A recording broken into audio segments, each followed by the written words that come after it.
And when it comes to herbs in particular, I think there's a very, very big opportunity for us to not look at herbs as if they are drugs, because they are not substitutes for drugs. They are not the same. They are not medications. They're food. They just happen to be specialized food with a very, very high amount of nutrients and medicinal and remedy properties.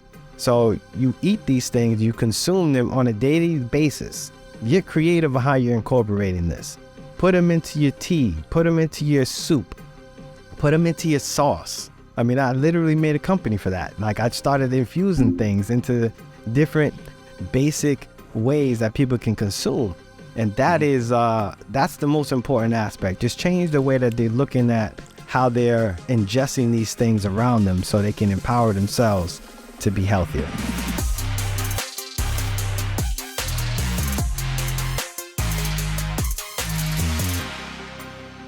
So, ladies and gentlemen, you guys just heard the introduction. You've heard about the great guest that we have on the podcast today. As you know, this is the Culture of Health podcast. My name is Austin McGuffey. And ultimately, what we're trying to do is teach people how to take better care of themselves and to tie in culture and how it influences health. So on today's episode, as you guys already heard, we have Danny Parrot. So Danny, again, bro, appreciate you for tapping into the podcast, man. Yo, thanks for having me. I'm happy to share the information as widely as far as possible to all my people. Good, because we need that. So, speaking of the information, man, there are not too many people. I think, you might drive down the street. You see like a few shops that say like herbs, right? And me personally, I've driven by several of them. And it's just like for a long time, it's been like a woo-woo, like, oh, that stuff don't really work. You need like the over-the-counter medicine to get the job done. But you have a completely different approach to wellness. What got you into herbalism in the first place? Man, the journeys went from all over the place, but it really started with seeing a couple of my best friends' parents pass away from cancers. So seeing abnormal growths running rampant in the society and knowing that there's got to be alternatives to the mainstream treatments for people to take care of themselves, to have a better process while they're going through the mainstream treatments if they decide to do so, and figuring out that I can make a few Google searches and see these scholarly articles that are begging for more research to be done. I was like, yo, somebody's got to do this. Someone's actually have to take the stuff that's written down and apply it to real life. And, it took a while to find out what herbs are actually the safest, because that's what I went to find the safest and the most healthy versions of plants and botanicals that can help the widest range of people. So that's kind of how I started. So at what point did you realize that you were actually helping people? Because you could read like the studies, you're looking at the stuff, but then you don't realize what you're doing is real until you apply it and it actually like works. What was your like first experience with seeing what you study work out in real life? Oh man, there's a couple, and I'm naturally a skeptic, right? So even the stuff that I was seeing from the stuff that I'm giving to people and hearing their responses, I'm like, maybe that's not totally true. But I've seen blood sugar numbers drastically drop when using herbs like Jowglin. I've seen people literally with their scans of tumors that are like 7 centimeters being shrunk down to 3 centimeters after a couple of months of using medicinal mushrooms. A lot of women issues, like fertility issues. I've watched women trying to get pregnant for a long time actually finally get pregnant by using herbs after a period of a few weeks up to a couple of months. There's a wide range of things that I've seen that I'm like, wow, this is real. And herbs actually do what they say that they're doing. Exactly. So which herbs, I'm curious, like, I'm sure there are probably too many. We probably have to talk for like a few hours to get into all the different herbs.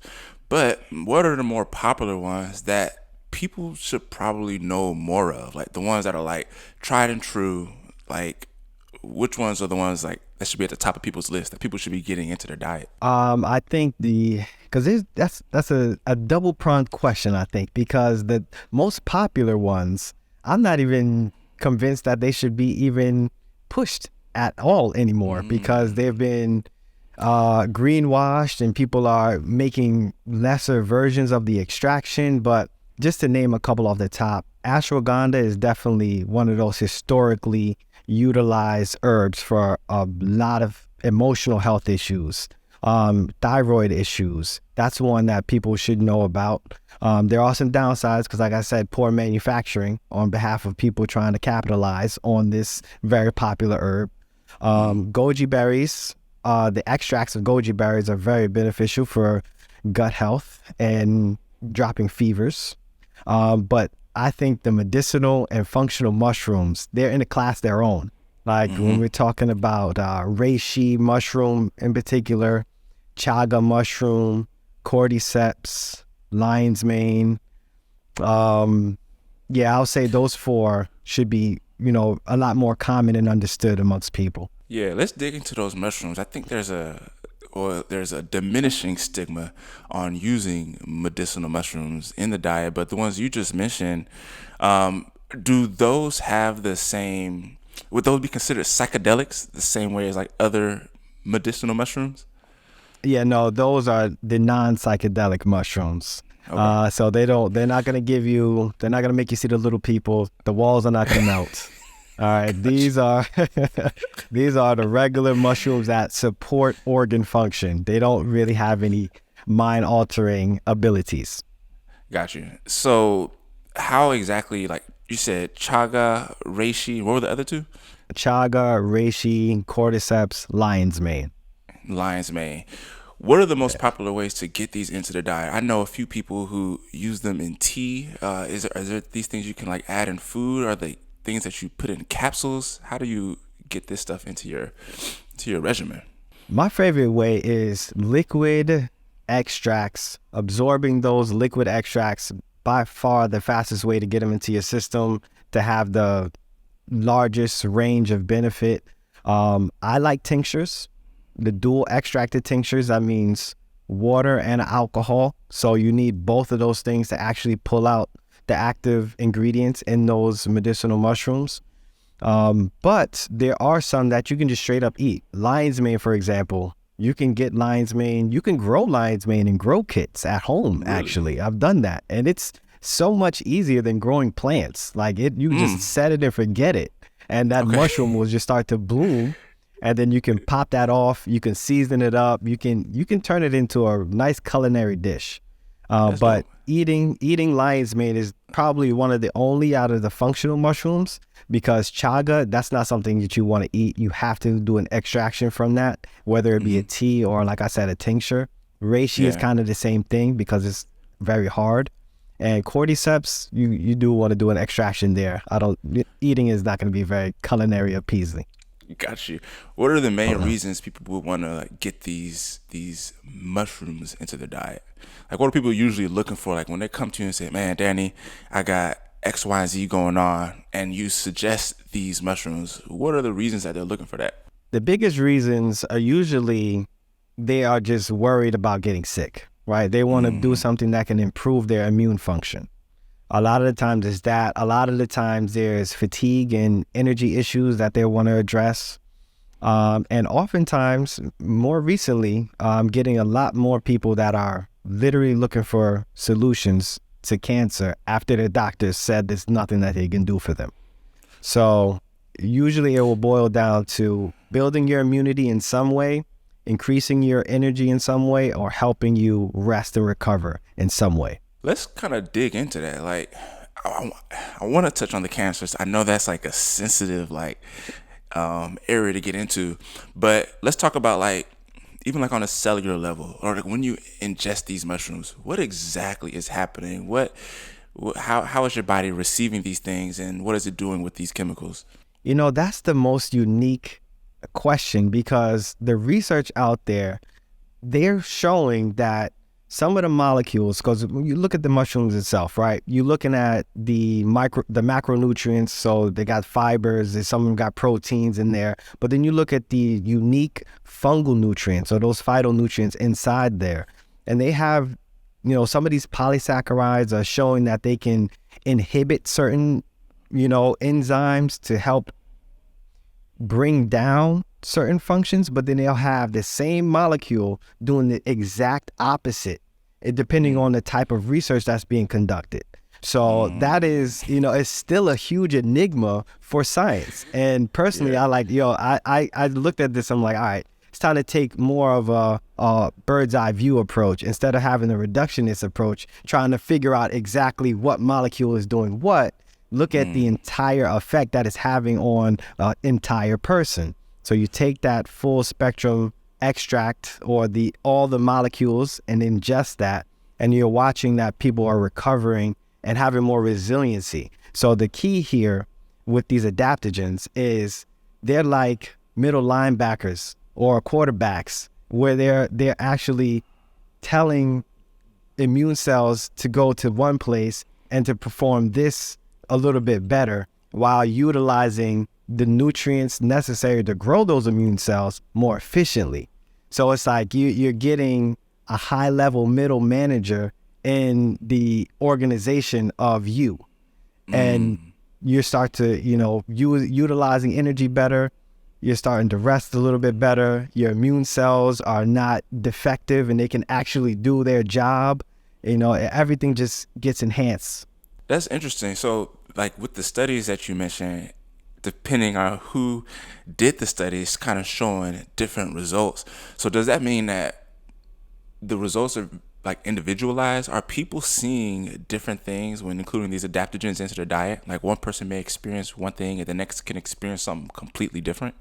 Yeah, it's really just as simple as that, specifically with ashwagandha too, because, they have research showing that ashwagandha is good for hyperthyroidism. And then they also show that ashwagandha is good for hypothyroidism.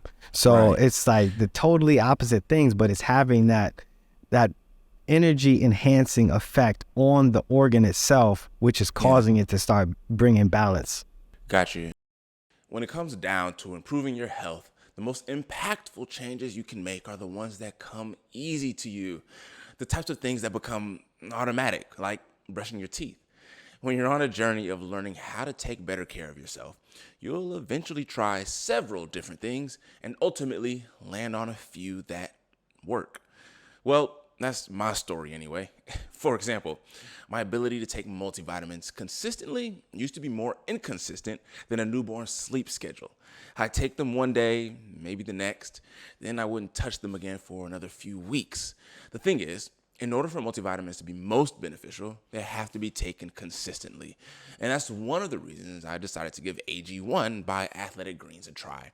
AG1 is a powder that I mix into 10 ounces of water every single morning right before I cook breakfast. While I'm cooking, I'm sipping on something that's made with 75 vitamins, minerals, and whole food source ingredients to help me cover my nutritional basis for the day. It's not super grainy like other products, and it actually tastes pretty good. This makes it something I look forward to drinking every day. And like I said earlier, the most impactful changes are the ones that come easy to you. I do a lot of things to maintain my health, so it's hard to point to any one particular product for making me feel great. But I gotta say, I recently went on a trip to Florida and I forgot my AG1 at home. Well, while I was gone, I got sick. Now, I'm not saying I wouldn't have fallen ill if I had my AG1 with me, but I thought it was an interesting correlation.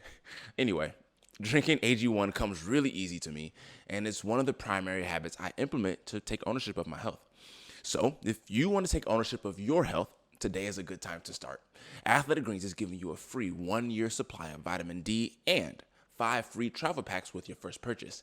Go to athleticgreens.com/TCHP to take advantage of that. Again, that's athleticgreens.com/TCHP. Check it out. So if you've listened to any of my other content, you may know that at one point, I used to be pre-diabetic. At the time, I was a broke college student living off fast food, candy, and 5-hour energy. So, I mean, it's no surprise that I was on my way to becoming diabetic. I don't exactly regret it, but if I could go back in time, I'd definitely do a lot of things differently. And one of them would be to monitor my glucose using Levels. Levels is an app that uses continuous glucose monitoring to show you how food is affecting your health. That might sound complicated, but I promise it is simple. You see, your glucose is fluctuating all day, and it's primarily due to what you eat. If you can manage to improve your diet based on the feedback you're getting about your glucose levels from the app, you may notice that you'll have sustained energy, sharp memory, healthier weight, and a host of other benefits that we could all probably use more of. Here's how it works. When you sign up, you receive 2 sensors that last 14 days each. After applying the sensors to the back of your arm, you begin receiving instant feedback about how your food choices are affecting your glucose levels. It's a level of accountability that's completely changed the way I eat, which has completely changed the way I feel. If you're ready to accept responsibility for your health and ready to learn more about your body, I can't speak more highly about what Levels is building and how they're helping thousands of people see how food is affecting their health. If that sounds like something you can use in your life, I've dropped an affiliate link in the description of this video, and if you sign up using that link, you'll receive an additional 2 free months on top of your annual experience. I just ask that you do one thing. Keep me posted about your experience. I'd love to hear all about how Levels is helping you improve your health. So that brings up an important question because it leads me towards the topic of like personalized healthcare. I think that one of the ways that I personally believe we've become a bit over specialized as a nation which has led to us relying on other people telling us what's best for our bodies versus us kind of going through a process of elimination and figuring out what works and what doesn't. And I think that has come so naturally to you, not just as an herbalist, but you know, what we talked about before we started recording, you're very vocal about I'm trying not to get you deeper in the shadow ban. You're very vocal about the natural ways that the body can take care of itself. What was like your initial like level of conviction that gives you the confidence to speak on those things like naturally? Like, why does that come so naturally to you? I would say it is definitely the game of seeing the results in real people, real time. That's the only way, I think, for me, especially as a person that's naturally skeptic about things, I have to see this with my eyes to know that I'm saying is real. And that's the only way I'll say it with confidence is if I know it's real, by seeing these things really play out in real time. You know, having the confidence to say, yo, I have a 3-herb blend that I know will have benefit to you if you are severely fatigued, or you have, you know, you had a chart that said your white blood cell count is very low. Like, I know something that can help with that because the research and my real time experience listening to actual human beings using these things and experiencing those results.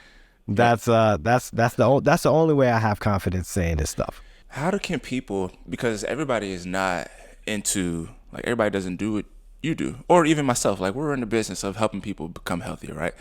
How does somebody, the average person, take agency over their own health without having the level of knowledge that you and I do, without having the evidence of seeing things work?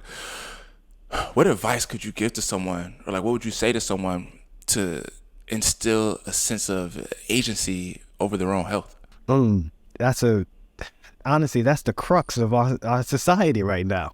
Yep. Having people take responsibility and ownership over their abilities to heal, you know, recognizing that they can do that.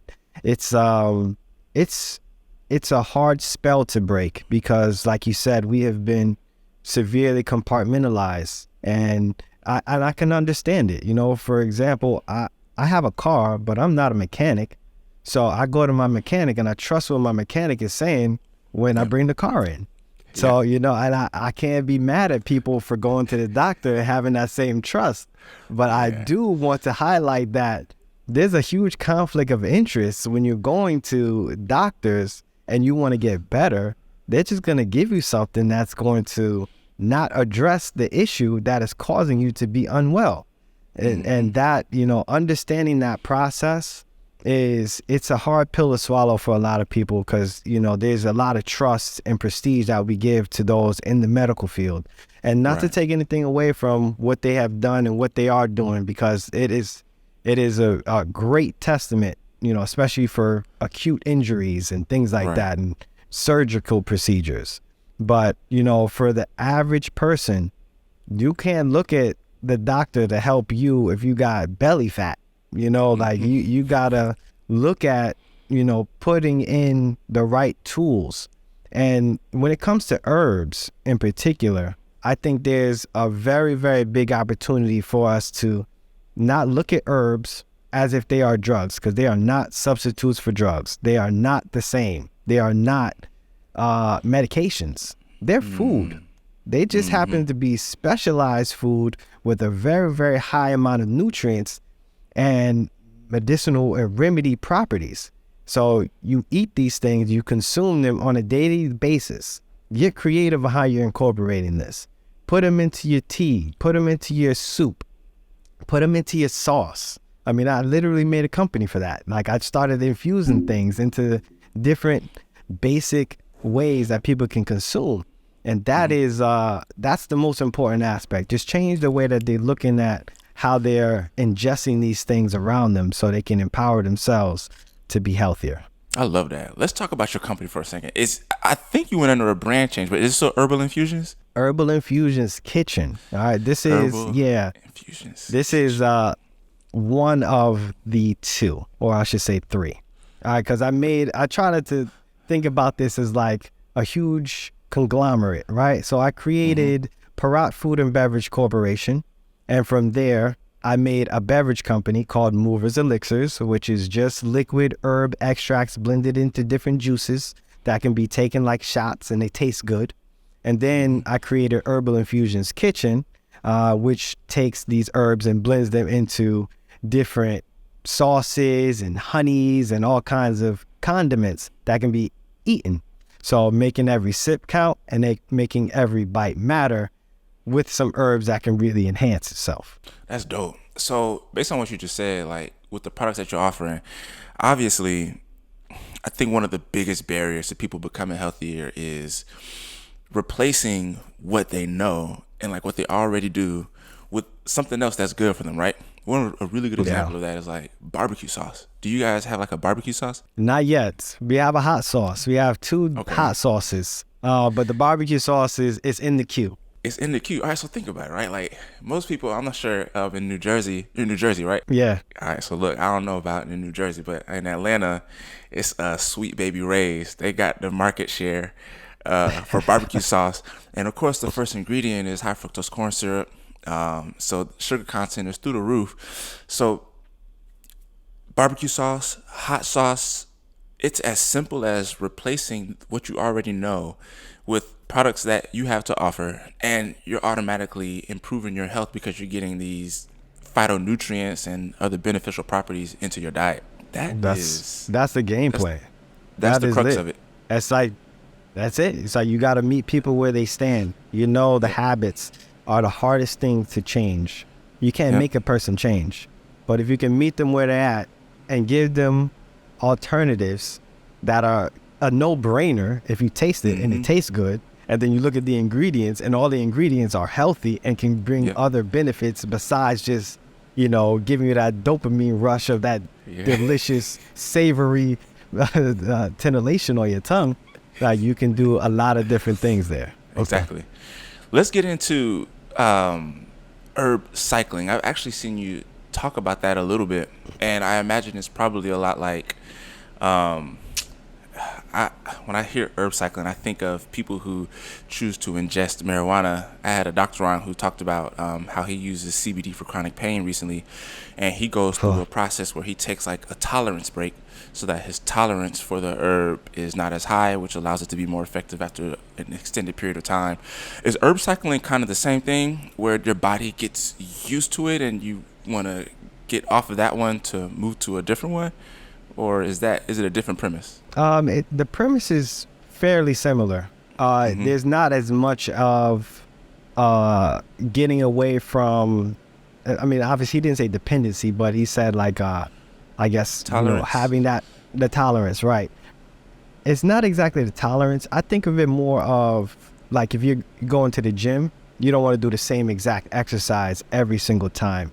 You want to have variation and give your cells some different molecules to utilize in order to continue to stay at the top, your tip top, where your immune function is high, your organ functions are constantly, being not challenged, but giving different keys to do different things to keep your body, up to par in its Right. maximum capacity. Got you. So cycling these things out in gym culture they call it confusing the muscle. So Uh it's kind huh. of the same thing where it's more effective if you're not doing it every day for an extended period of time. Right. You want to go through a cycle of maybe 3 to 6 months. And then, because I think the most important portion is you want to see how every herb is going to benefit you because we're all Right. very, very unique. And there will be one herb that can be, moderately good for you. But if you stay on that herb because it's moderately good for you for 5 years, then you could be potentially missing out on a herb that could be phenomenal for you because you stuck with what you knew that was pretty good. I think it's important to have that diversity. Kind Got of you. like our foods too. You want to have a Yeah. diversity of different foods that you're consuming. And look at the Yeah. herbs kind of like the foods. Exactly. If you've been paying any attention to trending topics in the health and wellness space, gut health is climbing the ranks as one of the most important things for you to consider if you want to improve multiple areas of your life. Before I talk about what I'm using to keep my gut health in check, I want to be clear. The best way to support your gut is to introduce it to a diverse group of fiber rich foods, but let's be honest, the lives that we live can make this really hard, and just because it's difficult doesn't mean you need to suffer the consequences of poor gut health.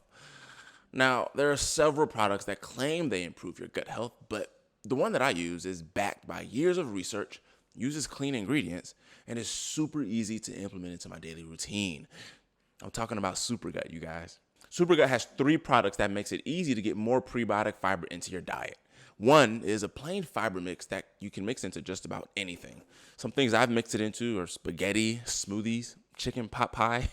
It has 8 grams of fiber, and it's a nice way to sneak in more fiber without it changing the taste or texture of your food.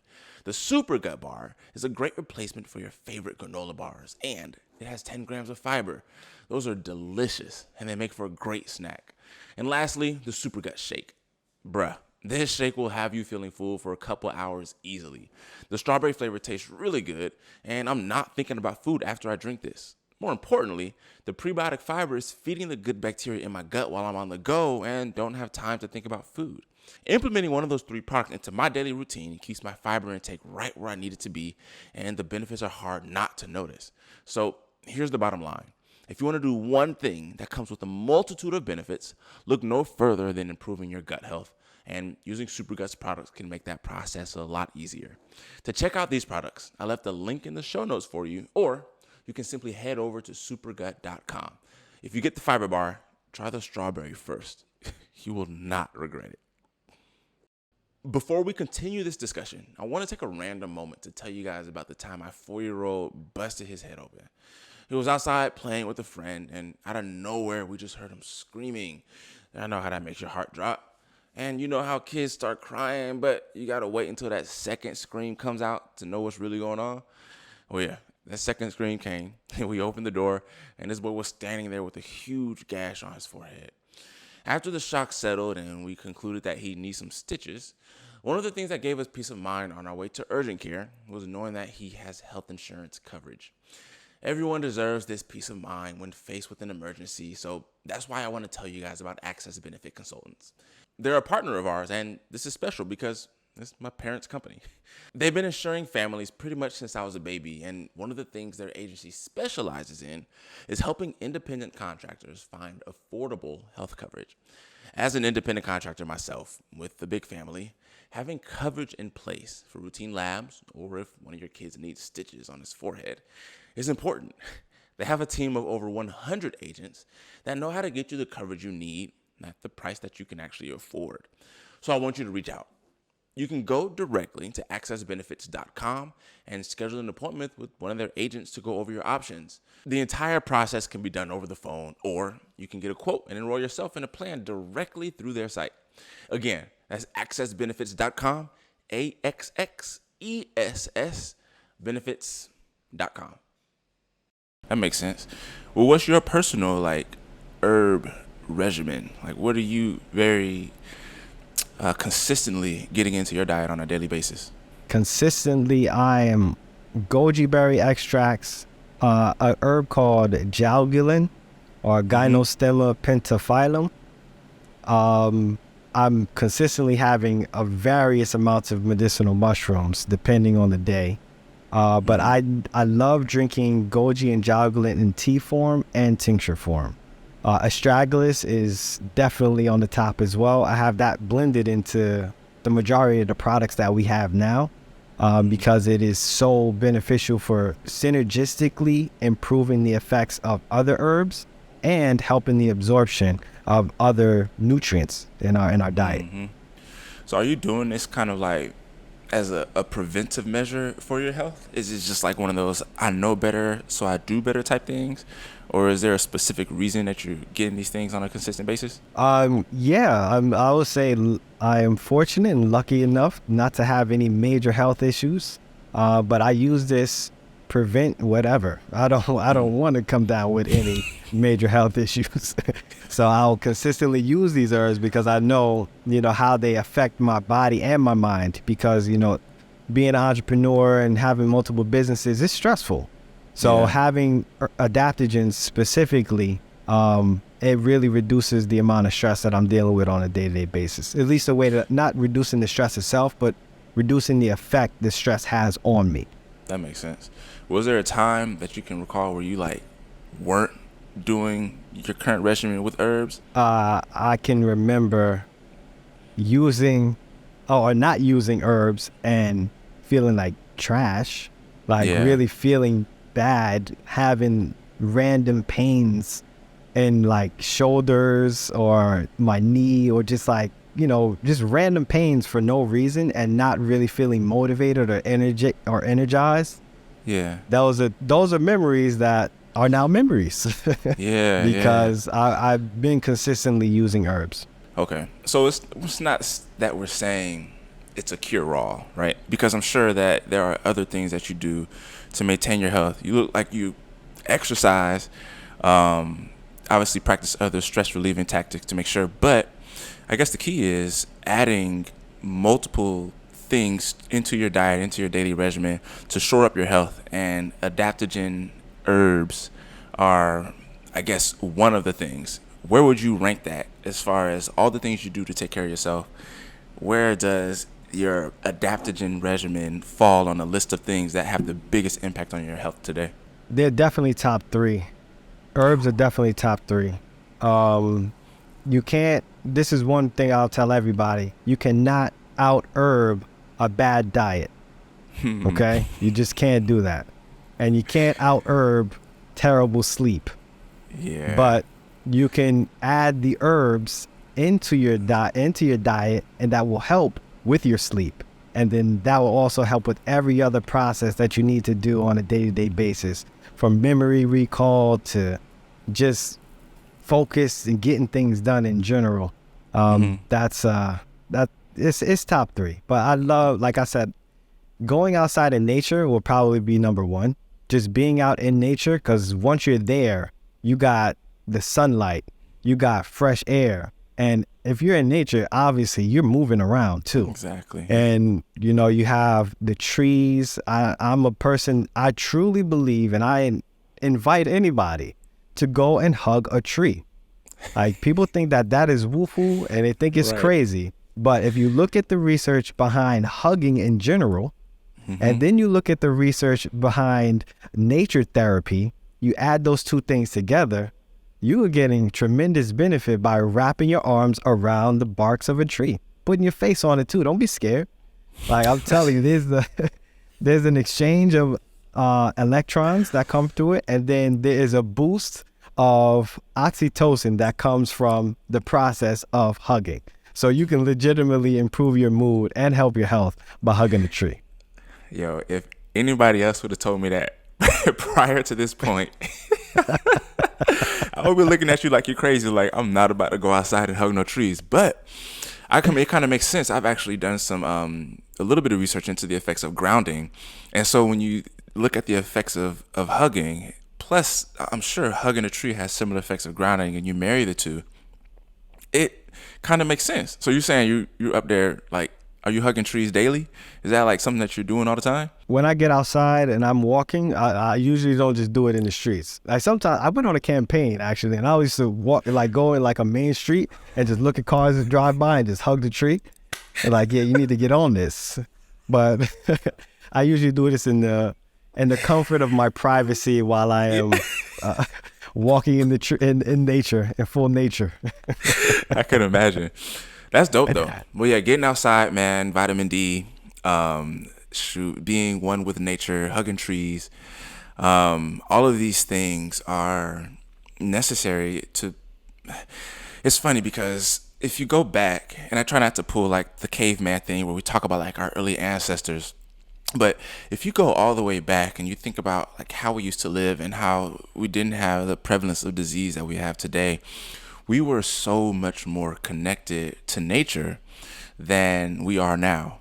Walking in the grass barefoot or bare feet, allowing the sun to, to wake us up, and allowing the sunset to put us to sleep. And the absence of these things has caused a lot more, it's causing a lot of illness in our society. And now I personally believe that we're about to experience a renaissance of some sorts where we all get back to the things, just kind of getting back to nature. And that's why I'm so fascinated with herbs, because I have zero intentionality when it comes to including them in my diet. And I consider myself pretty healthy, man. I'm doing as much as I can to stay on top of how I feel every day. But including herbs is not on my list. How does someone like me who wants to do better, like, what's the first step that I should take when it comes to implementing herbs into my diet? The first thing I think is understanding your routine and then trying to figure out the best way to add the herbs into that routine. Whether it be, you do a smoothie in the morning, I got my smoothie. I know I'm going to have my shake before I do my exercises. Let me just drop in a couple of tubes of an extract into my smoothie. And that right there, you didn't do much. You didn't do much change at all, but now you're starting to ingest some herbs on a day-to-day basis. And you'll see those results over time of how they're enhancing you. Yeah. Where do people start? Like, which herb do you suggest people start with, or which concoction of herbs? There's a concoction of herbs that I found really beneficial for generally all ages, and it's an astragalus, goji berry, and chaga extract together. I call it chocolate gold because it actually tastes like a very rich cacao.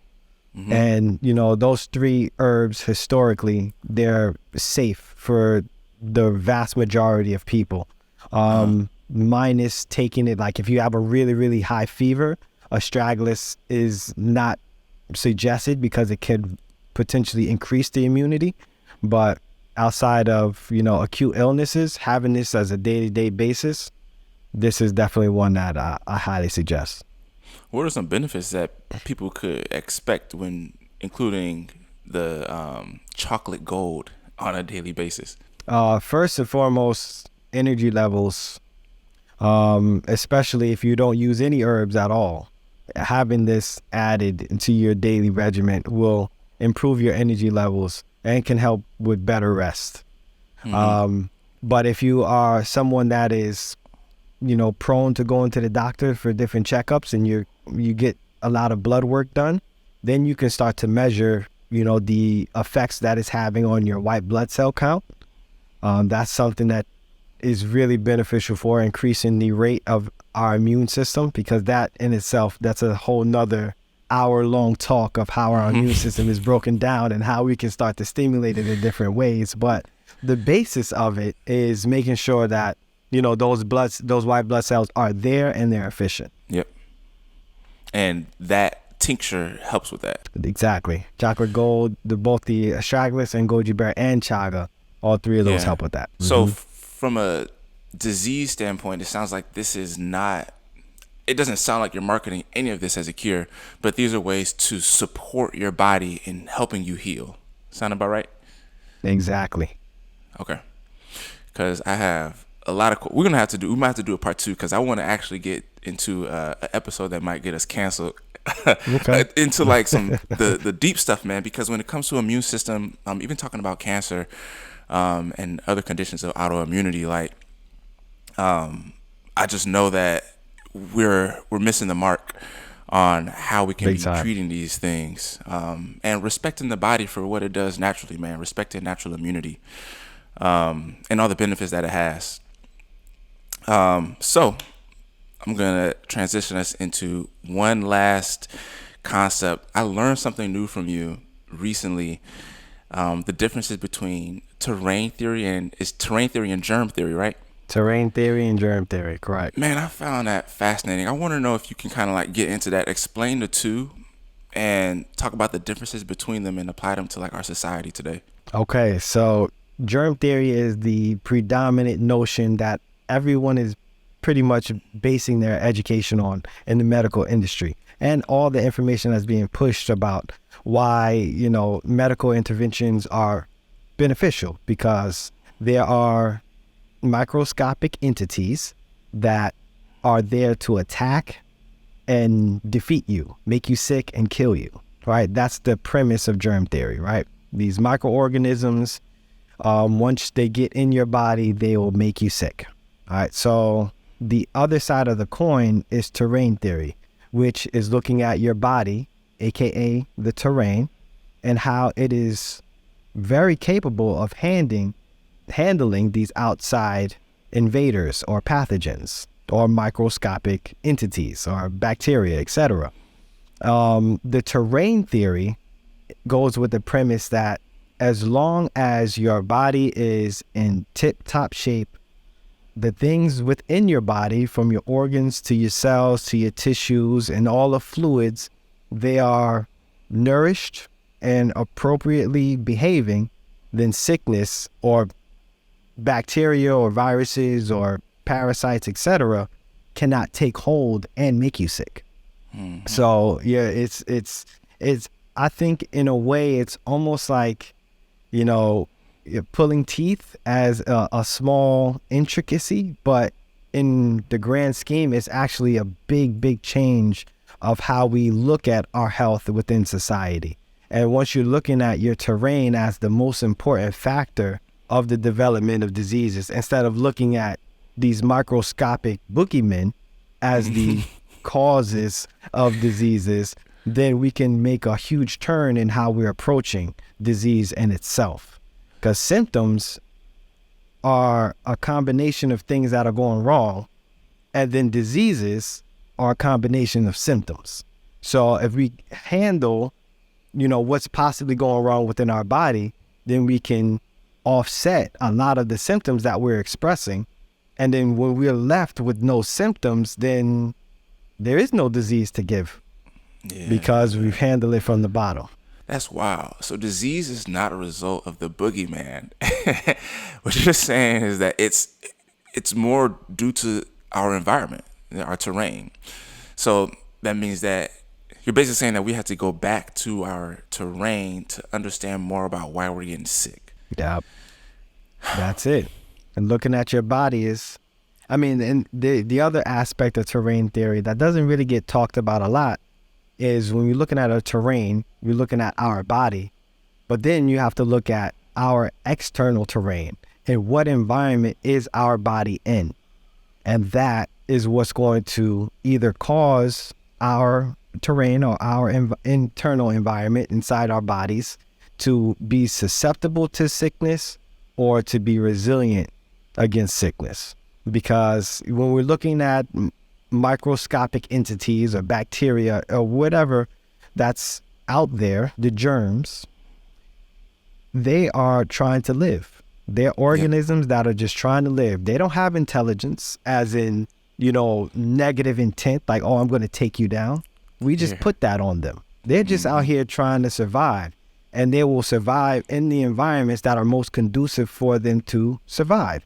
That happens to be people that have a lot of adipose tissue, that have a lack of nutrients, that have, there's a lot of things that can go into the recipe of, what is needed for sickness. But, it really boils down to, our terrain, our body's ability to handle them. Yeah, man, that is probably the most inspiring thing that people can take away from this entire episode, because it points everything back to you as an individual. It forces you to look at your surroundings and look at your environment, your outer environment and your inner environment, to figure out how to shore yourself up against these other microscopic boogeymen that are just trying to make a living out here just like us. And to summarize all of that, I think that in our effort to improve our terrain, to improve our environment, to make ourselves more resilient, Danny is saying that you got to get some chocolate gold into your regimen and the many other adaptogens and herbs that you can include to enrich your environment, to enrich the terrain, so that your body can become more resilient inside of its environment. And I mean, I hold the theory very deeply that I think that if we start with improving our health by addressing our terrain, I think there's a cascade, like a downstream effect on everything in our society would improve. Down to the customer service you get at McDonald's if you if you eat at McDonald's. But, or going to the airport, man. Incidences of road rage, like the crazy things that are happening in our world, are all downstream poor health. And if we can do things like what Danny is suggesting, including more herbs into our diet, then we'll find that we all create a better place for us to exist in. Danny, really appreciate your wisdom. We're gonna have to do this again, because I know you got so much more in you. That's a fact. That you're not afraid to talk that talk. So I wanna get into some of the more difficult topics with you. But on the topic of herbs, adaptogens, immunity, germ theory, terrain theory, is there anything else that you wanna kind of add as a cherry on top? We dove into some good details here, but the most important thing that I want to definitely like revamp for people's ideas is, you are the focal point. You are extremely biodiverse as an individual. Now, what works for other people may or may not work for you, but having your body and your mind and your situation at the forefront, and figuring out ways that you can incorporate nature, whether it be through herbs, whether it be going outside, like I said, being next to trees and in a full nature environment, that is it's going to be the most important thing for you to do when it comes to your physical health, but more importantly, your mental health. Love that. Ladies and gentlemen, Danny Parrot, where can people find you, bro? You can find me at thepeoplesherbalist.com is my web store. You can find me on Instagram at The People's Herbalist. Find me on YouTube at Danny the People's Herbalist. Usually The People's Herbalist is where you're going to find me. Cool. And you ship worldwide, right? Nationwide. Or nationwide? Yeah, Okay, I ship got you. all over the country. Beautiful. All right, so you guys make sure you check out that chocolate gold and everything else that that Danny's got to offer. Yo, appreciate you for having me.